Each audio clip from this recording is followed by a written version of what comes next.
인생을 바꾸는 영적 습관 두 번째, 기도 자리 지키기입니다. 이제 4월인데 여름이 온 것 같습니다. 반팔을 입고 그리고 얇은 점퍼를 입고 낮에는 점퍼를 더 벗고 그렇게 살아야 되는 그러한 시기가 왔습니다. 겨울에 한기로 인해서 얼마 전까지 움츠렸었는데 이제 더워서 저는 이미 이 뒤에 선풍기를 아까 틀었습니다. 한낮의 기온은 막 답답함이 느껴질 정도, 숨이 턱턱 막힐 정도입니다. 사람이 참으로 간사해서 엊그제까지 아우 추워 죽겠네, 너무 춥다 그랬는데 이제는 더워 죽겠네, 너무 덥다, 답답하다, 그런 시기가 찾아왔습니다. 내 몸에 조금만 불편함이 느껴져도 우리는 불평이 이렇게 나오려고 합니다. 그래서인지 우리는 생각보다 환경 때문에 쉽게 지치곤 해요. 그래서 인간의 그 삶의 성패는 내가 지쳤을 때 어떻게 반응하느냐에 따라서 이루어진다라고 봐도 과언이 아닙니다. 지쳐도 열심히 나아가는 사람은 성공할 가능성이 있고 높고, 지쳤을 때 그냥 딱 멈추는 사람은 성공할 가능성이 낮은 거죠. 물론 처음 시작할 때는 다 열심히 합니다. 성공하기 위해서 애씁니다. 예를 들어서 새해가 시작되면 운동을 하죠. 운동을 시작합니다. 이번에는 진짜로 열심히 해야지. 이번에는 반드시 살을 빼고 뱃살을 빼고 복근을 만들어야지. 그래서 많은 사람들이 헬스장에 연초에 등록합니다. 혹시 헬스장에 등록하신 분 계십니까? 혹시 지금도 열심히 운동하시나요? 아래층 헬스장 주인이 바뀌었어요. 몇 달 전에. 그러면서 한 달에 29,000원인가? 그렇게 해서 광고를 하고 있더라고요. 한 달에 29,000원. 그런데 그게 한 달 끊으면 29,000원이 아니라 1년을 끊어야지 29,000원 꼴로 해준다는 거예요. 그래서 제가 계산기를 들여서 계산을 해보니까 348,000원 내면 1년, 12개월 그렇게 다닐 수 있게 해준다는 것입니다. 한 달 등록하면 10만 원입니다. 그런데 많은 사람들이 12개월, 34,800원 등록해놓고 일주일 다니거나 한 달 다니다가 그만 다닙니다. 혹시 헬스장 1년 끊어놓고 1년 열심히 다니신 분? 거의 없을 겁니다. 그런 사람들 보고 독하다라고 이야기를 하죠. 그러니까 한 달 끊으면 10만 원인데 1년 다녀야지 하고 348,000원 내고 한 달도 안 다닌다는 거예요. 그러니까 한 달 동안 348,000원 내고 만다는 거죠. 욕심 때문에 3.5배나 되는 돈을 지급하는 것입니다. 끈기, 지침. 공부도 마찬가지죠. 때가 되면, 철이 되면 저도 자주 영어 공부를 좀 더 해야지 하고 영어책을 펴니다. 가끔은 인터넷으로 영어책을 주문합니다. 그리고 열심히 영어책을 봐요. 문법책을 보고 뭐 생활 영어를 보고 봅니다. 그런데 보다가 보통 한 2, 30페이지 정도 되면 그때부터 닫아놓습니다.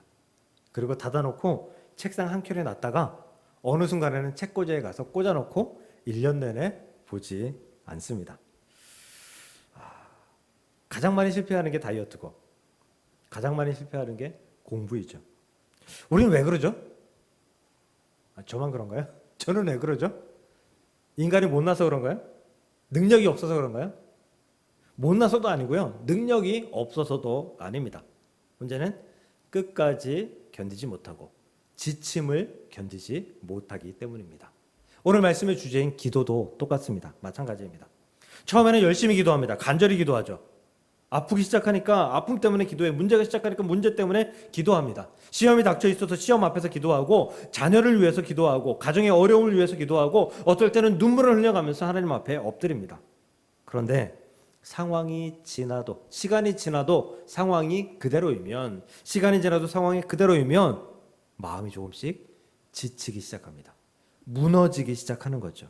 결국 견디지 못하고 지침으로 인해서 이런 생각이 우리 안에 들어옵니다.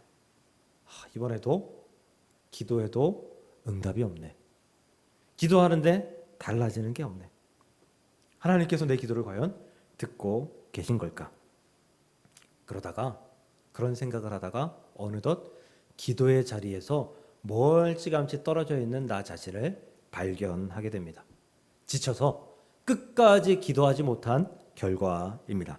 사랑하는 성도 여러분, 기도가 어려운 이유는 끝까지 견디며 버티지 못하기 때문입니다.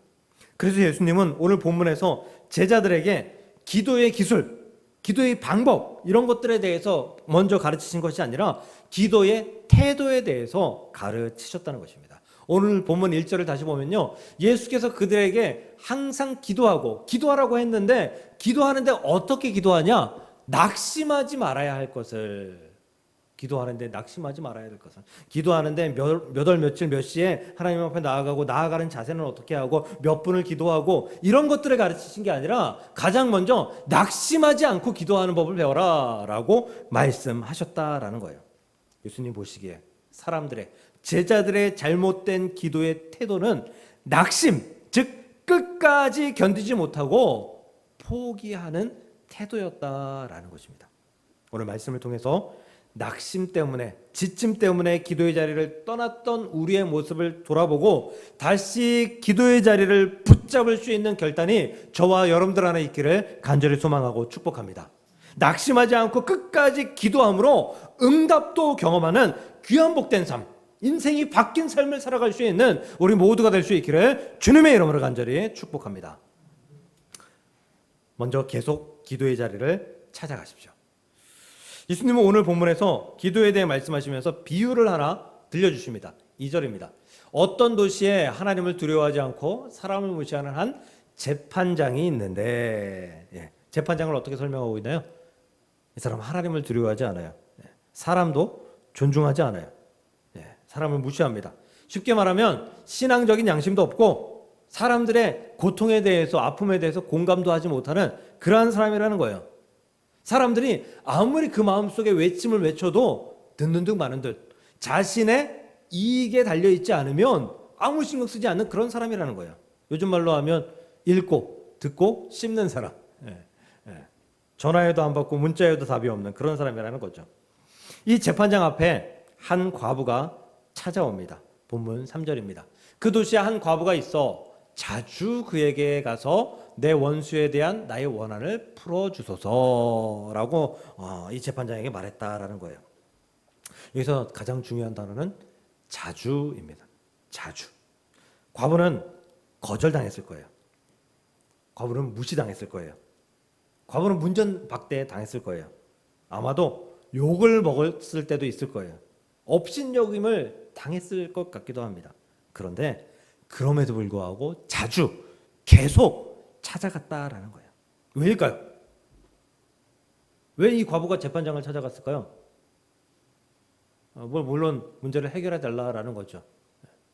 더 중요한 것은 이 문제를 해결해 줄 수 있는 사람이 재판장밖에 없었다라는 거죠. 재판장 외에는 이 문제, 자신의 문제를, 이 억울함을 풀어줄 사람이 없다라고 생각했기 때문에 이 재판장에게 계속해서 나갈 수밖에 없었다. 자주 나갈 수밖에 없었다라는 거예요. 이게 기도의 본질이에요. 이게 기도의 본질. 무엇이냐? 우리가 의지할 수밖에 없는 분이 하나님밖에 없다. 우리가 이 방법 저 방법 다 사용해보고 여러 가지 방법들 중에 하나가 기도다, 이게 아니라 우리에게 허락된 오로지 한 가지 방법이 기도이고, 그 기도를 위해서 하나님께 자주 찾아 나아갈 수밖에 없다. 이것이 바로 기도의 본질이다라는 것입니다. 기도는 하나님밖에 없습니다라는 신앙의 고백, 믿음의 고백, 그 믿음으로 나아가는 기도의 자리다라는 것입니다. 우리는 종종 기도를 문제를 해결할 방법 중에 하나다라고 생각할 때가 있어요. 그래서 이 사람에게도 매달려보고 저 사람에게도 매달려보고 돈을 의지해보기도 하고 돈을 빌려보기도 하는 그러한 삶을 살아보기도 합니다. 그런데 예수님은, 성경은 기도가 그런 수단이 아니다, 수단 중에 하나도 아니고 그런 수단이 결코 아니다라고 말씀하고 있습니다. 기도는 오직 한 가지, 하나님의 응답을 누릴 수 있는 그 길이다라는 것입니다. 그래서 기도는 문제가 닥쳤을 때 성도에게 주어지는 첫 번째 반응이 되어야 함을 믿으시길 주님의 이름으로 축복합니다. 시편 62편 8절입니다. 백성들이 시시로 그를 의지하고 그의 앞에서 마음을 토하라. 백성들 안 해요. 예. 백성들아 시시로 그를 의지하고 그의 앞에서 마음을 토하라. 하나님은 우리의 피난처시로다. 여기서 시시로라는 말이 나오죠. 시시로. 시시로가 때때로인가요? 시시때때? 시시때때가 아니라 계속해서입니다. 계속해서. 늘. 하나님께서 혹시 여러분들이 기도할 때 어제 오고 오늘 왔다고 해서 야, 너 또 왔냐? 라고 하십니까? 아침에 오고 저녁 때 와서 기도한다고 해서 야, 아침에 기도했는데 뭐 저녁 때 또 기도하냐? 라고 하십니까? 아마 사람은 귀찮아할 거예요. 재판장이 귀찮아했던 것처럼 사람은 귀찮아할 수도 있어요. 근데 하나님은 귀찮아하지 않으십니다. 하나님은 귀찮아하시는 것이 아니라 오히려 우리가 얼마나 자주 하나님 앞에 찾아 나오고 있는가 이것을 기다리는 분, 그분이 우리의 아버지이시기 때문에 그렇게 기다리시는 분인 줄 믿으시길 바랍니다. 본문의 과부가 기도의 자리를 계속해서 찾아갔던 것처럼 우리도 기도의 자리인 아버지의 앞을 계속해서 찾아갈 수 있는, 자주 찾아갈 수 있는 그런 믿음의 결단을 보일 수 있기를 간절히 소망하고 축복합니다. 근데 사실 그렇게 하고 싶죠? 잘 안 돼서가 문제죠. 그렇게 하고 싶어요. 기도하기 싫어서 안 하나? 그런 사람 많지 않을 거예요. 귀찮아서 안 할 수는 있어요. 그런데 나는 기도가 싫어 라고 생각하고 기도 안 하는 사람은 아마 없을 것입니다. 제가 기도 잘하고 싶어서 학창시절에 수련회 갔을 때 그 수련회 강사 목사님한테 질문한 적이 있어요. 목사님, 기도 잘하고 싶은데 기도 잘하려면 어떻게 해야 하나요? 그 목사님이 이렇게 대답하십니다. 정 기도하기 어려우면 눈을 꼭 감고 할렐루야를 계속 외쳐봐. 그럼 기도뿐만 아니라 방언도 할 수 있어. 그땐 그게 맞는 말인 줄 알았어요. 근데 여러분, 할렐루야를 계속 외치면 방언이 되나요? 혀가 꼬이는 거죠, 혀가. 할렐루야를 계속 외치면 그 빨리 하다 보면 혀가 꼬여서 할렐루야 발음이 잘 안 되는 거예요. 물론 하나님께 나의 뭐 간절한 기도의 그 마음을 할렐루야를 통해서 하나님께 외쳐드릴 그럴 수는 있겠죠. 그런데 그게 할렐루야를 계속 외치는 게 기도의 기술은 아니라는 거예요. 기도를 잘할 수 있는 기술은 결코 아니라는 거예요. 그냥 기도를 잘하는 기술은 이 세상에 없어요. 할렐루야를 계속 외쳐서 나오는 그런 모습이 아니라 기도 잘하는 방법은 얼마나 그 기도의 자리를 자주 찾아가느냐 이것밖에 없다라는 사실을 기억하시고, 사랑하는 성도 여러분, 여러분의 기도의 자리를 계속해서 자주 늘 항상 찾아갈 수 있고 찾아가기 위해서 애쓰는 저와 여러분들이 될 수 있기를 주님의 이름으로 간절히 축복합니다. 두 번째로, 낙심을 이겨낼 때 기도가 계속될 수 있습니다. 본문 1절에 그렇게 말씀했죠. 아까 읽었죠? 이건 안 읽어도 되네요. 예. 항상 기도하고 낙심하지 말아야 할 것을 비유로 말씀하여. 이 말씀에서 주목할 것은 예수님께서 기도를 말씀하시는데 이 낙심하지 말아야 할 것을 이라고 말씀하시잖아요. 사실 기도를 말씀하시면 응답을 말씀하시는 게 맞지 않나요? 기도, 응답, 이게 세트 아닌가요? 기도와 낙심이 세트인가요? 기도와 응답이 더 세트 같아요. 제가 느끼기에는. 근데 예수님은 응답을 먼저 말씀하시지 않고 낙심을 먼저 말씀하셨다라는 거예요. 왜냐하면 기도의 응답은 낙심을 이겨낸 자에게 주어지기 때문입니다. 낙심을 이겨내야 기도의 응답을 누릴 수 있기 때문인 것이죠. 여기서 낙심하다라는 말은 엔카케오라고 하는데요. 기운이 빠지다, 마음이 꺾인다, 손을 놓아버리다, 뭐 이런 의미가 있어요. 그러니까 기도하다가 나 이제 더는 못하겠다. 나 이제 기도에 지쳤어. 기도해도 소용없음을 내가 경험하는 것 같아. 체념한 상태. 그렇게 기도에 대해서 체념한 상태가 되지 말라라고 말씀하는 것입니다. 기도하지 않는 성도는 아마 없을 것입니다. 문제가 생기면 성도는 누구나 기도합니다. 자녀를 위해, 가정을 위해, 남편을 위해, 아내를 위해 기도합니다. 때로는 시험이나 이겨내야 할 상황을 하나님께 맡기며 기도합니다. 문제는 계속 기도하느냐. 그래서 예수님은 기도의 응답보다 낙심하지 말 것을 먼저 말씀하신 것입니다. 계속 기도하기 위해서 낙심하지 말라라는 거예요. 낙심이 응답보다 먼저 찾아오기 때문인 거죠. 또 낙심에게는 성도의 결단을 무너뜨리는 엄청난 힘이 있어요. 낙심이 찾아오면 성도가 결단했던, 연초에 결단했던, 삶을 결단했던 그 모든 것들을 다 내려놓게 만드는 그런 힘을 가지고 있는 게 낙심이다라는 거예요. 그래서 성경은 계속해서 낙심하지 말 것을 말씀하며 경고합니다. 갈라디아서 6장 9절 보면 우리가 선을 행하되 낙심하지 말 것은 포기하지 아니하면 때가 이름에 거두리라. 우리가 기도하는 것뿐만 아니라 선한 행동을 하는 것, 의로운 행동을 하는 것, 그 모든 것에 있어서, 신앙생활에 있어서, 모든 삶에 있어서 사탄 마귀는 우리에게 낙심을 주입하기 위해서 애쓴다라는 거예요. 그러므로 기도할 때 낙심하지 않기를 축복합니다. 우리가 이 낙심은 기도에 결코 어울리는 말이 아니다라는 사실을 우리가 우리 마음속에 새기고 기억해야 함을 믿으시길 바랍니다. 그래서 기도에 응답받기 위해서 우리는 반드시 낙심을 건너가야 한다, 낙심을 지나가야 한다라는 사실을 기억하시고 응답을 위해서 낙심을 이겨낼 수 있기를 간절히 소망합니다. 저 역시 낙심을 경험합니다. 낙심을 경험하지 않는 사람은 아마 없을 거예요. 기도한다고 해서 항상 담대하고 항상 확신에 차 있는 것은 아닙니다. 요즘도 그런 낙심을 만나곤 합니다. 여러 가지가 있지만 요즘에는 제가 이제 마지막 논문 쓰고 있습니다. 논문 쓰고 있는데요. 영어 책, 독일어 책 이런 책들은 하루에 서너 페이지 읽으면 못 읽겠어요. 몇 시간을 읽어도. 그렇게 다 읽어도 해석이 잘못될 수도 있어요. 번역기를 돌려봐도 이 번역기를 돌리려면 또 일일이 다 타이핑을 해가지고 또 돌려야 되니까 귀찮고 힘들어요. 지금도 제 능력으로 버겁다고 느껴집니다. 얼마 전 친구에게 이런 고민을 털어놨어요. 그랬더니 이 친구가 이렇게 이야기해요. 야, 논문 못 쓰는 사람이 70%가 넘는데, 그러니까 너무 무리하지 마. 야, 박사과정 저는 몰랐거든요. 예, 이게 논문을 통과해야지 박사과정 수료한 건 줄 알았는데 논문을 통과하지 못해도 박사과정 끝나면 그냥 수료라고 한다고 하더라고요.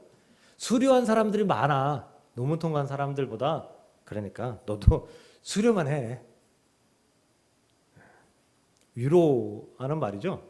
저를 생각해 주는 말이죠. 근데 좋은 말 같지만요, 낙심하게 만드는 말이에요. 포기하게 만드는 말이에요. 제가 여러분께 이렇게 고민을 내놓으면 여러분 뭐라고 하시겠습니까? 목사님 충분히 할 수 있어요. 제가 도울 건 없지만 기도할게요.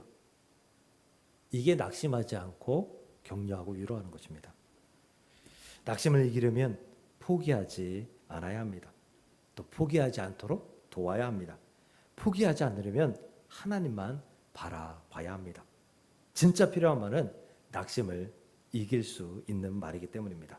이사야서 40장 31절 보면 우리가 너무 좋아하는 말씀이 있어요. 오직 여호와를 앙망하는 자는 새 힘을 얻으리니 독수리가 날개치며 하늘에 날개치며 올라감 같을 것이며. 여호와를 앙망하는 것은 끝까지 하나님을 바라보는 것, 끝까지 하나님께 기도하는 것인 줄 믿으시길 바랍니다.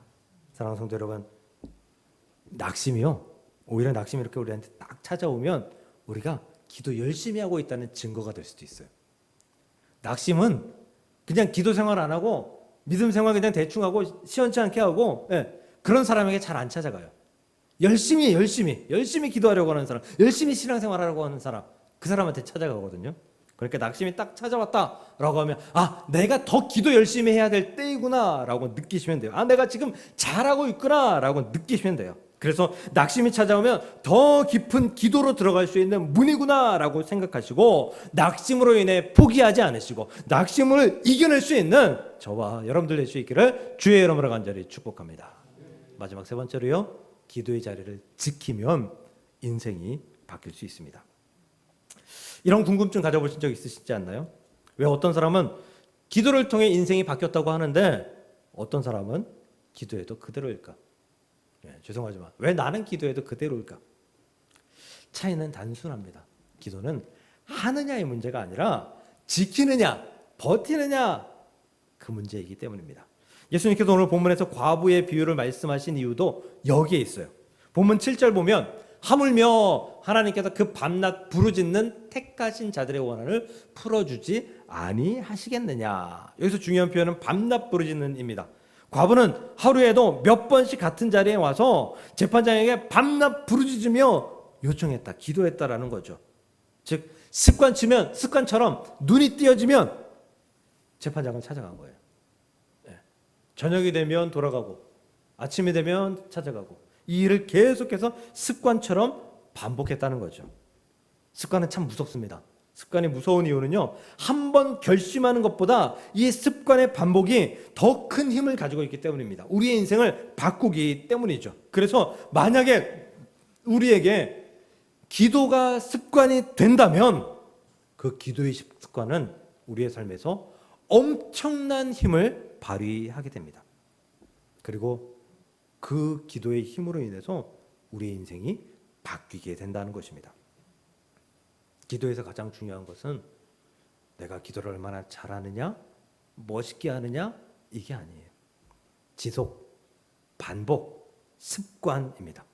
뜨겁게 한번 기도하는 것보다, 눈물 흘리면서 애통해하면서 땅을 치면서 1시간, 2시간 뜨겁게 기도하는 것보다 매일 잠깐의 5분의 기도가 더 큰 효과가 있다는 사실을 믿으시길 바랍니다. 그래서 기도는 잘하는 것보다 그 자리를 얼마나 잘 지키느냐에 달려 있는 것입니다. 본문 8절입니다. 인자가 올 때에 세상에서 믿음을 보겠느냐라고 말씀하십니다. 여기서 말하는 믿음이 끝까지 기도하는 믿음, 포기하지 않는 믿음, 기도의 자리를 지키는 믿음입니다. 사랑하는 성도 여러분, 기도의 자리를 지키는 사람이 자신의 인생을 바꾸는 사람인 줄 믿으시길 바랍니다. 그러므로 오늘 결단해 주시길 부탁드립니다. 나는 기도의 자리를 결코 떠나지 않겠습니다. 하루 5분이라도 좋습니다. 짧아도 좋습니다. 그런데 끊어지지 마십시오. 포기하지 마십시오. 그 자리를 지키기 위해서, 그 5분을 지키기 위해서 여러분이 할 수 있는 최선의 노력을 할 수 있기를 간절히 소망합니다. 그렇게 하루가 쌓이고 한 주가 쌓이고 1년이 쌓이고 10년이 쌓이면 그 5분의 기도의 양은 엄청나게 될 것입니다. 그리고 그 5분의 기도가 10년 동안 5분 한 그 기도가 여러분의 인생을 바꾸어 놓았을 것입니다. 기도의 자리를 지켜내는 인생을 바꾸는 영적 습관을 소유할 수 있는 저와 여러분들 될 수 있기를 주님의 이름으로 간절히 축복합니다.